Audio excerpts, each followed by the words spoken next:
Hey guys, this is Dan. I wanted to make a quick video on this because it's a pretty common mistake I notice people making in Phase 3 on Mythic Argus, and that is the edges of Annihilation. Every pull there is usually at least a couple people getting hit by this. Now, these blades don't immediately one-shot you, but they do leave a heavy-hitting dot that is generally not survivable unless you have intense spot healing or a DR or a bop. And if you get targeted with these chains while you have this dot, you're probably going to die, break your chain, and potentially cause a wipe. Now, the way this works is each time the ability is cast, there are two sets of blades with two perpendicular subsets that are spawned, each staggered 5 seconds from each other. So the way you can think of this is the room is basically a waffle, right? There are mountains and there are valleys. The mountains represent the lanes that the blades travel through, and the valleys represent the safe zones that you are looking to stand. And after the first set of blades shoots out, the blade lanes are inverted such that you're trying to stand where they shot out. Now, there are two cases you should consider when the blades come out. The first case is that you do not have the rage debuff, and the second case is that you do have the rage debuff. So let's take a look at some examples of this.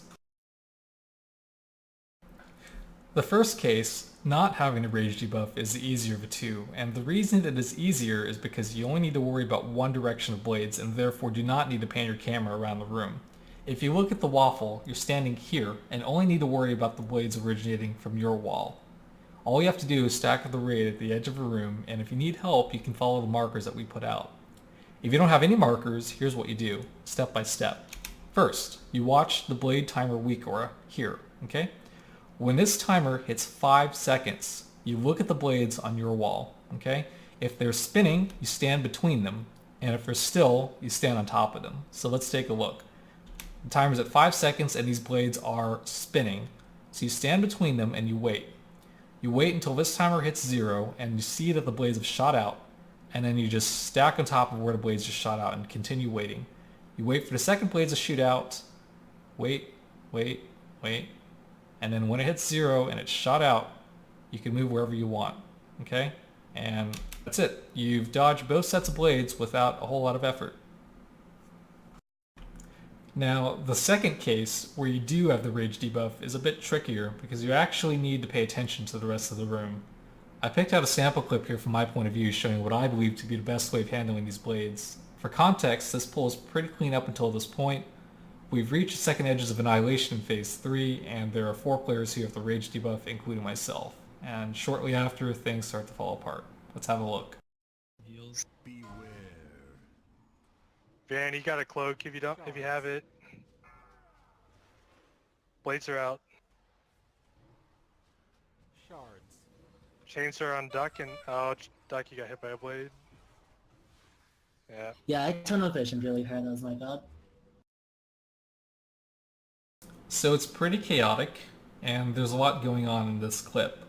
Let's slow it down and break down exactly what's happening, because I think there's a lot we can learn from it. Let me preface this by saying I'm not trying to embarrass or call anyone out. Each of the other players of Rage are very good, but in my opinion there is room for improvement in this situation. So let's first take a look at Van Fennel, our rogue, who is right here, next to the boss. The second set of gazes has just come out, and he has the Rage debuff. Okay, he weaves in between Feltry and Stranko to make room for the rest of the raid to stack in. First set of blades is spawned, and he is looping around to see if he can find some extra space to squeeze in some more DPS. He's not quite able to make it, so he throws a poison knife. Realizes the blades are about to shoot out, and in a state of panic makes a beeline for the edge of a room. Unfortunately gets hit. Continues for the edge of a room while he has the dot ticking on him. Makes it safely, uses his health stone, and procs his cheat death while out of range of a healer, and eventually dies from the dot. Now here's Stranko, our Fury Warrior, who also has a rage debuff during this overlap. First set of blades spawned. Still safe to keep hitting the boss.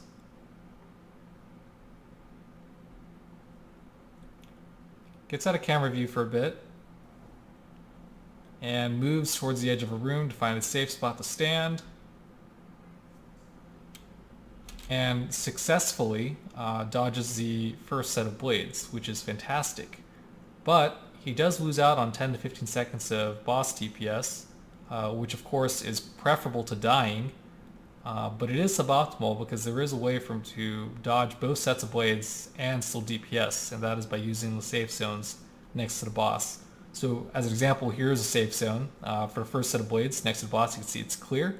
And the second safe zone, when a second set of blades shoots out, should be right around the intersection of the first set of blades. So you can see here's the vertical blade for this and the horizontal blade, and they intersect right around green triangle, which should result in a safe zone for the second set of blades.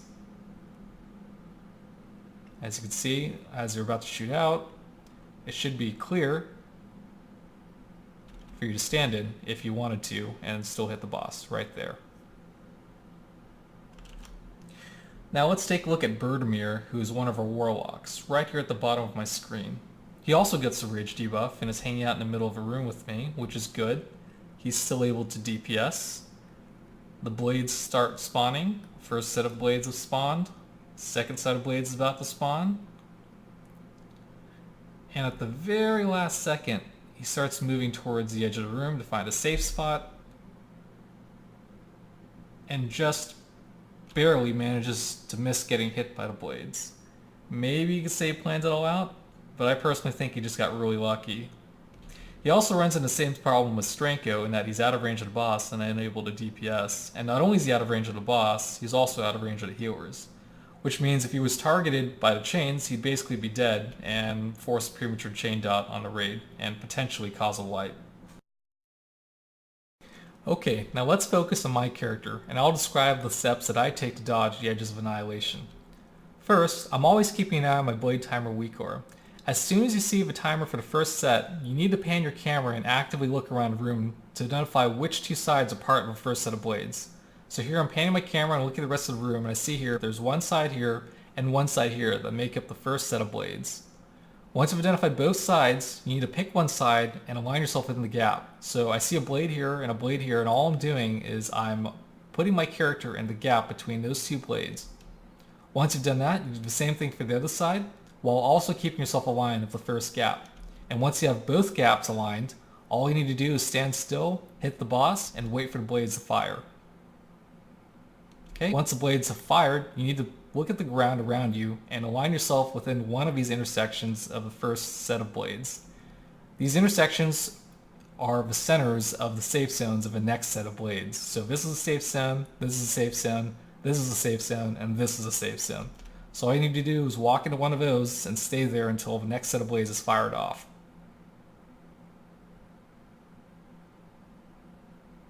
And that's it. You've dodged both sets of blades.